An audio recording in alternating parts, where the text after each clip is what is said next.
Драги мои, здраво! Честит празник Македонија.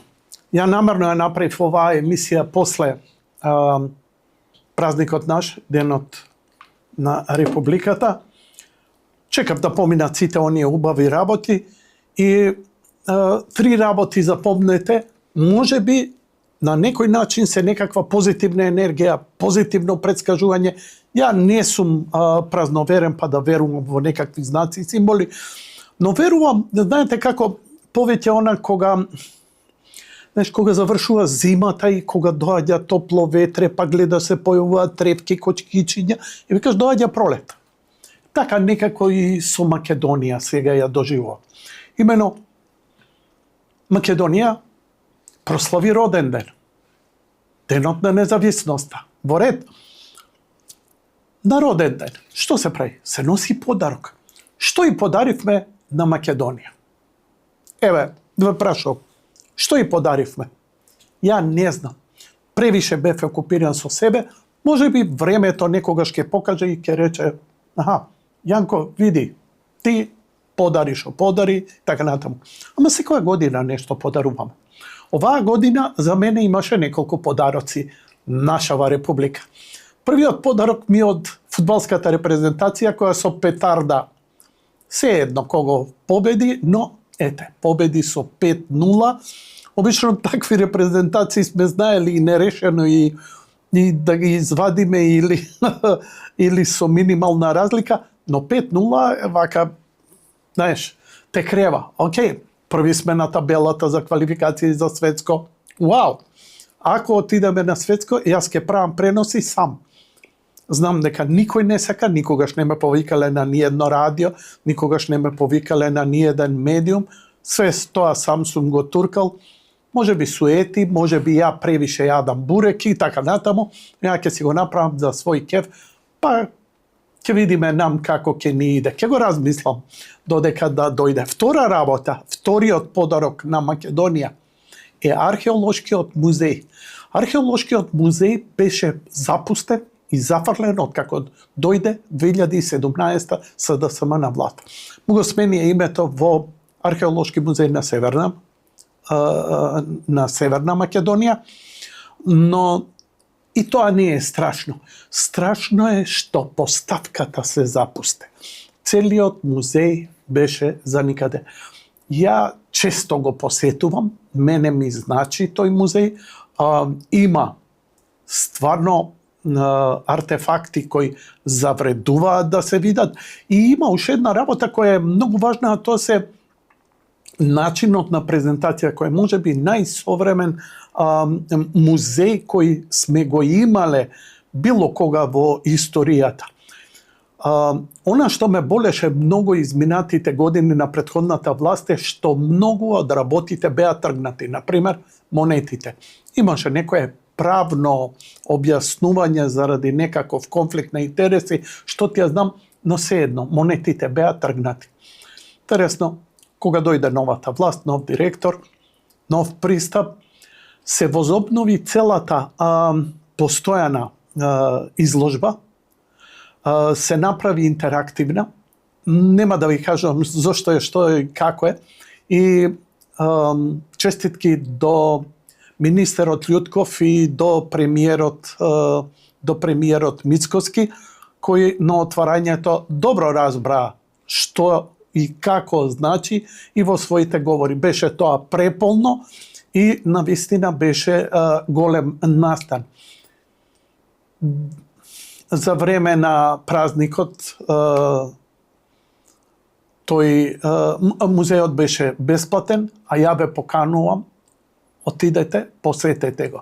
Тек сега ќе ја видите убавината на оваа земја. Да видите што кога ќе се копне, што крие од убавина, од историја. И тоа е нешто од што не треба да се срамиме, а се срамевме. Дел од нас се сраме. И тоа е вториот прекрасен подарок. И третиот подарок ми е, како и секогаш, Николовски, Коце, Министерството за транспорт и врски, кое е единствено во овој момент, кое растура на сите полиња, кога велам растура, дава позитивни резултати. Ако претходната власт немаше ништо направено, а немаше, ова министерство за една година направија повеќе од што изминатите 10 години. Вакво темпо на работа. Скоро бе во Охрид, при крајот на август, на сезоната. Можам да ви кажам дека таков мравјалник на автопатот Тетово Гостивар, Кичево Охрид не сум видел. И сега некои ми замеруваат, ми викаат, абе на што тоа личи? 10 километра па отвори. 15 километра па отвори, држи говори, дрндрни јариња. Знаете, во нормална ситуација би се согласил со вас. Во нормална. Кажете ми, што нормално ние и вие видовте изминативе 10 години?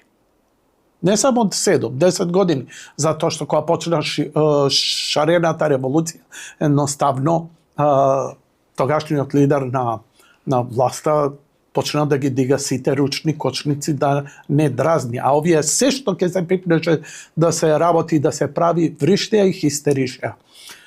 Луѓе мои, да ви кажам една работа. За власт, која е сега опозиција, која се што направи у градов, а тоа е отвори у трговски центар автобуска станица и налепи 2-3 мурала, нацрта, графити доле, со дисџокеј, станица која секогаш постојала заради непрактичност, не профункционира. Ја отвори и после некоја година и таа се затвори, затоа што на ЈСП гореа ламелите, затоа што неговите автобуси од 81 година двојни се распаѓаа, не можеа да го поминат тој сектор. Не се. Или, кога претходната власт се фалеше дека го отворила автопатот до грчка граница со оркестар во тунелот.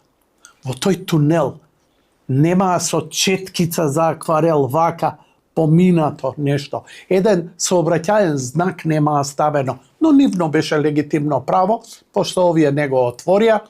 Претходната власт, нели, си правеше дилови тогаш лидерот, за да може да го направи тоа што го направи во Гепај, но они си го отворија као свое. Проста маса тоа го купи.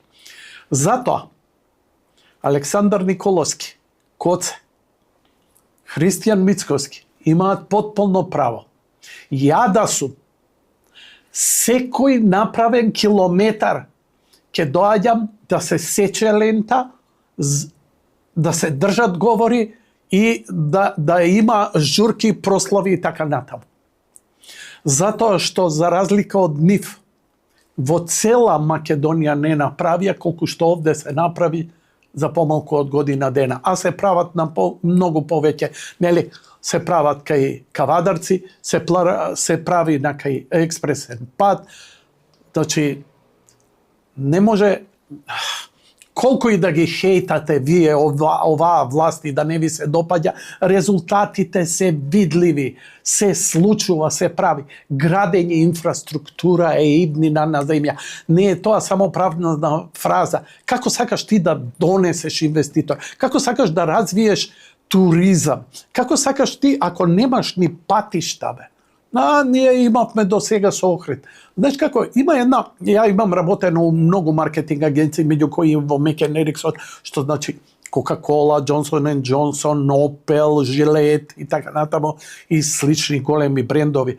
Се сеќавам кога ги убедувавме Тиквешка ракија да се рекламира. Они ми вика, луѓе, ние имаме таква продажба без реклама да не ни треба реклама. Точно е. Точно е. Ракијата ви се продава и без реклама, а со реклама ќе се продава уште повеќе. Затоа, ова е третиот подарок. И овие 15 километра, 12, 500 метри нека се. Секој метар направен на оној автопат кој е запуштен и заради запустеноста на претходната власт, слечиста се случија, мораше нови проекти. Очекуваме сега за последното финале и тунел треба да се направи и така натаму. Големи искушенија ги чекаат. Само знам дека овие се фанатици и нема да се откажат и ќе го направат тој пат. И ја се надевам дека многу брзо, дека до година овдека ќе ви направам емисија со снимка, фул снимка, таймлапс како возам по тој автопат. Фудбалскиот резултат на фудбалската репрезентација, петардата и првото место во групата, возобновување на постојаната поставка во археолошкиот музеј на Македонија и автопатот Кичево-Охрид. Не е направен, ама се повеќе и повеќе се прави. Скоро 30 километри е направен. Тој е повеќе од половина. Ништо не се направи, шајка не се закова. Јас сум многу среќен. Мене ми значи тој пат. Мене ми значи интимно тој Охрид. На страна економија, на страна туризам, на страна значење и сето тоа. Ја лично како мене. И ова се трите подарока за Републиката и се надевам дека се позитивна енергија. Многу инаќе ќе ми речат зошто ги спомнувам толку претходните. Луѓе мои, ја само една работа сакам да ви укажам кога ги спомнувам заслужно или незаслужно претходниците. Ние славиме независност, ние го славиме резултатот од референдумот. Еве ви едно сведоштво од тоа време. Ова е насловна страна на Република од 2015 или 16 година, како и да е. Драги Арсов, потписник на Декларацијата за независност, наследниците на комунизмот, ниту тогаш сакаа, ниту сега сакаат независна Македонија. Јас сум апсолутно согласен. Може би некој не, но тоа не е мој проблем. За жал, Македонија ќе беше друго место да ние бевме потполно посветени на нашата земја. Лека ноќ и пријатно од мене.